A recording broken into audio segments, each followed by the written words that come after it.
I'm Erin. And I'm Evan. We're so excited to have you with us today. Whether you're new here or you've been listening for a while, we've got a great episode lined up for you. Absolutely. Let me ask you something. What do you think is the one thing that can make or break your success? Whether it's learning English, staying fit, or reaching any goal? That's an interesting question. Let me guess. If there's one thing that truly determines success, it has to be self-discipline.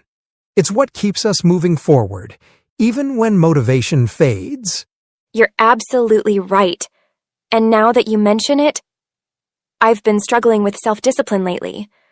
I've been falling behind on some personal goals and, to be honest, feeling a bit undisciplined. I can totally relate. We all have those moments where we set big goals and then struggle to stick with them. What's been going on for you? Well, for example, I've been wanting to exercise more, but the days when I need to work out always seem to clash with my Netflix binge sessions. I just can't seem to keep the momentum going, and I keep thinking, I'll start tomorrow. The classic "I'll start tomorrow" syndrome. We've all been there. But hey, this is exactly why we're talking about self-discipline today. Because without it, we end up procrastinating and losing sight of our goals. Exactly. So, in today's episode, we're going to break down how to build self-discipline, why it's crucial for success, and how we can stay motivated even when things get tough. Yes. And the best part? We've got some practical tips to share that'll help you stay disciplined in both your English learning and other areas of your life. And, as always, we've got a special treat for you. Our free PDF guide for today's episode, which includes key takeaways, comprehension questions, and grammar exercises. You can use it to reinforce what you learned today and keep improving your discipline and English. And don't forget, we'll also be introducing some new intermediate-level vocabulary throughout the episode. These words and phrases will help you sound even more natural when you speak English, and we'll be breaking them down in Charlotte's vocabulary section later on. So, stick around, because this episode is packed with practical insights that will help you build self-discipline and take your English skills to new heights. That's right.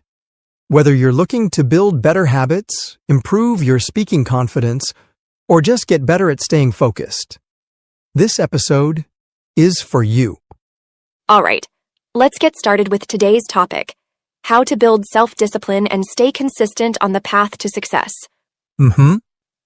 Let's kick things off with the first tip. Start with tiny habits.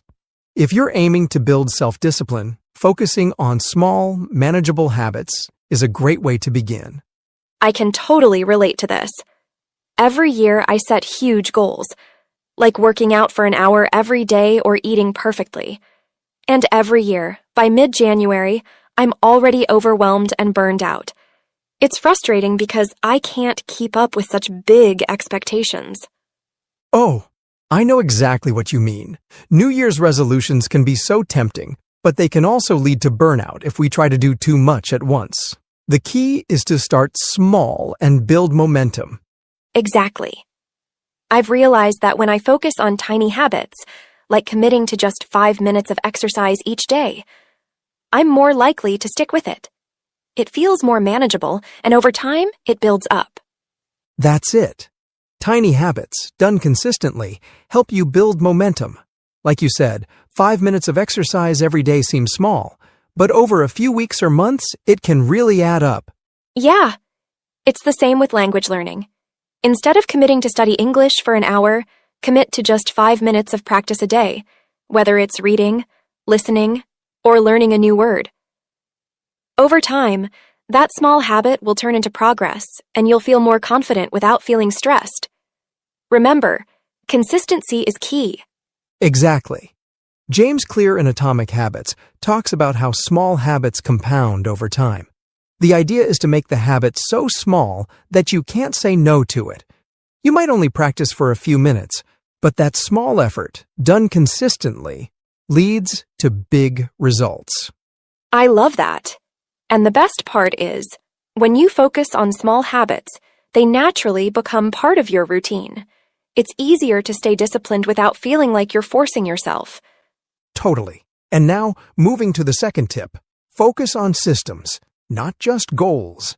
Goals are great, but they don't always lead to success without a clear system to back them up.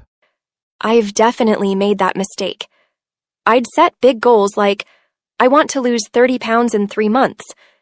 But without a system in place, I just couldn't keep up.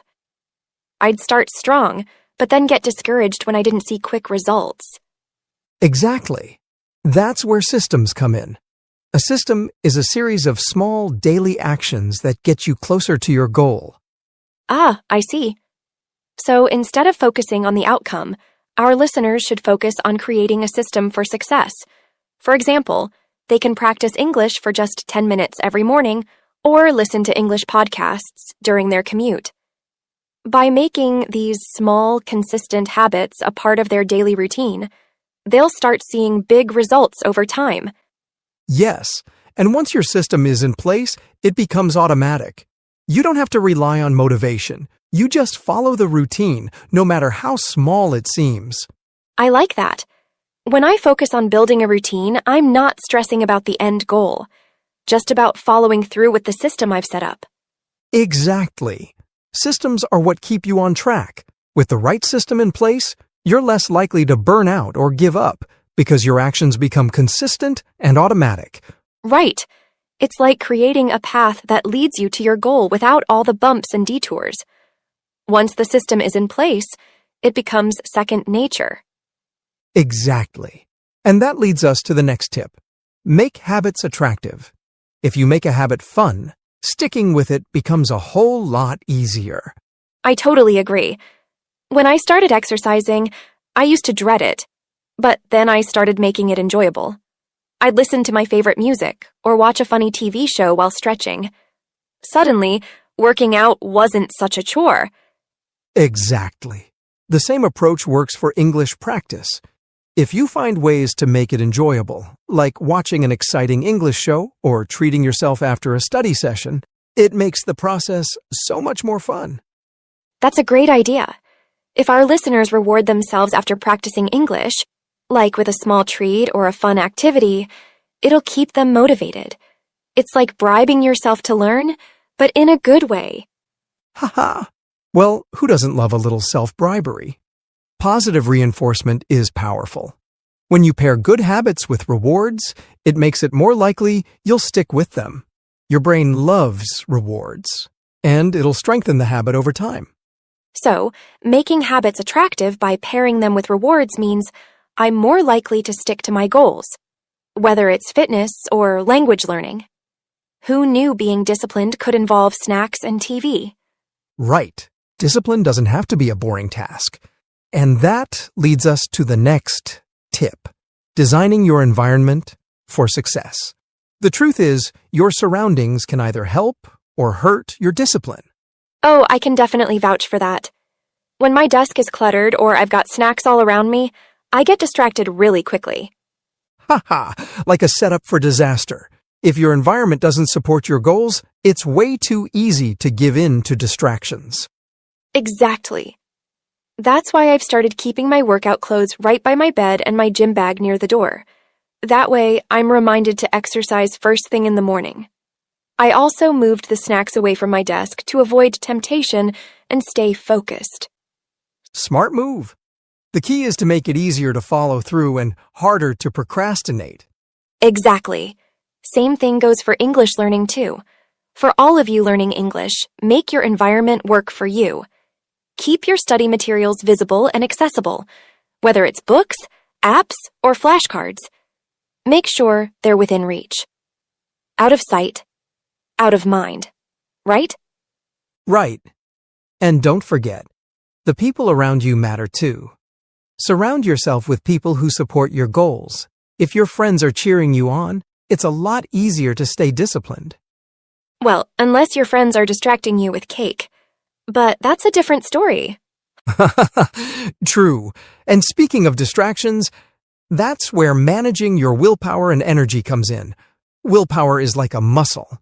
It gets weaker the more you use it. Oh, I totally feel that. By the end of the day, I've used up all my willpower, and I'm just trying to resist the urge to binge watch Netflix. Haha, I hear you. That's why it's important to manage your energy wisely. Do your most important tasks, like studying English or exercising, when you're feeling your best, usually earlier in the day. Right. So for me, if I exercise in the morning, I'm more likely to stick with it. But by the evening, I don't have the energy to force myself to work out. Exactly. And for English learners, find your peak energy time and use it for focused practice. Whether it's reviewing vocabulary, speaking, or listening, do it when you're feeling sharp to make the most of your energy. Totally. And another tip is automating decisions. The fewer decisions you have to make, the more energy you'll have for the things that really matter, like learning or working out. Exactly. Automating your decisions helps you conserve mental energy for the big stuff. Now, once you've set up your systems, having someone to hold you accountable can take it to the next level. Social support is key to boosting your self-discipline. I completely agree.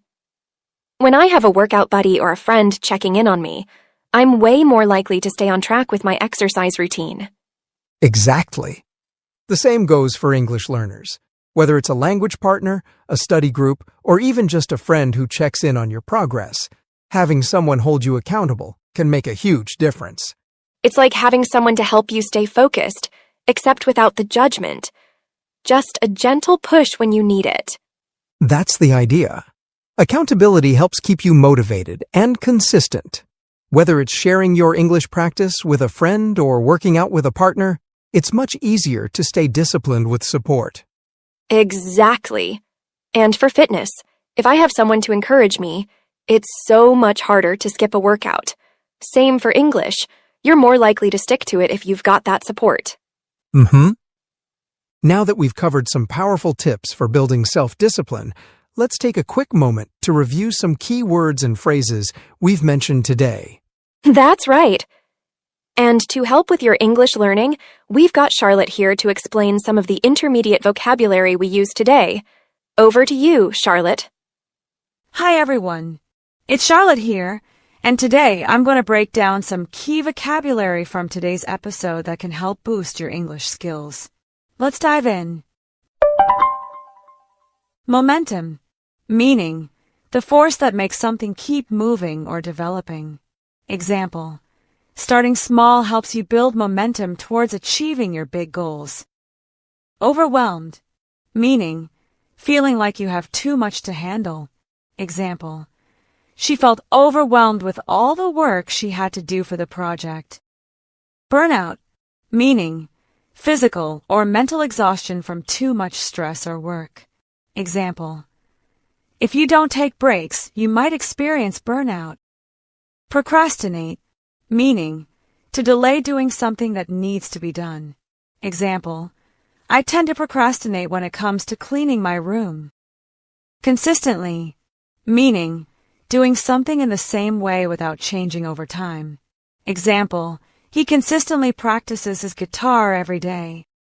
Motivation, meaning the desire or reason to do something. Example, her motivation to study comes from wanting to pass the exam with flying colors. Reinforcement, meaning encouraging or strengthening a behavior with rewards. Example, positive reinforcement helped the dog learn new tricks faster. Accountability, meaning being responsible for your actions, especially with others checking on you. Example, having a study buddy creates accountability to make sure you stay on track. Willpower, meaning the ability to control yourself and your actions, especially in difficult situations. Example, it takes willpower to avoid eating junk food when you're trying to eat healthier. Automating, meaning making something automatic or routine so you don't have to think about it. Example, he's automating his daily tasks by setting reminders on his phone. And that's it for today's vocabulary section. Remember, the best way to remember new words is by using them in real-life situations. Try to include these words in your conversations or writing to reinforce your learning. Thanks, Charlotte. Those vocabulary tips are always helpful. Absolutely. And now it's time to wrap up. Thanks for tuning in to another episode of the English Leap podcast. Remember to keep those tiny habits in place, stay consistent, and make your environment work for you. And, of course, reward yourself along the way. Good habits don't have to be boring. Make them fun. We'll catch you in the next episode. Keep learning and keep improving. Until then, take care. Your progress doesn't end here. To continue advancing your English skills, click on the next video or explore the additional videos we've thoughtfully selected for you.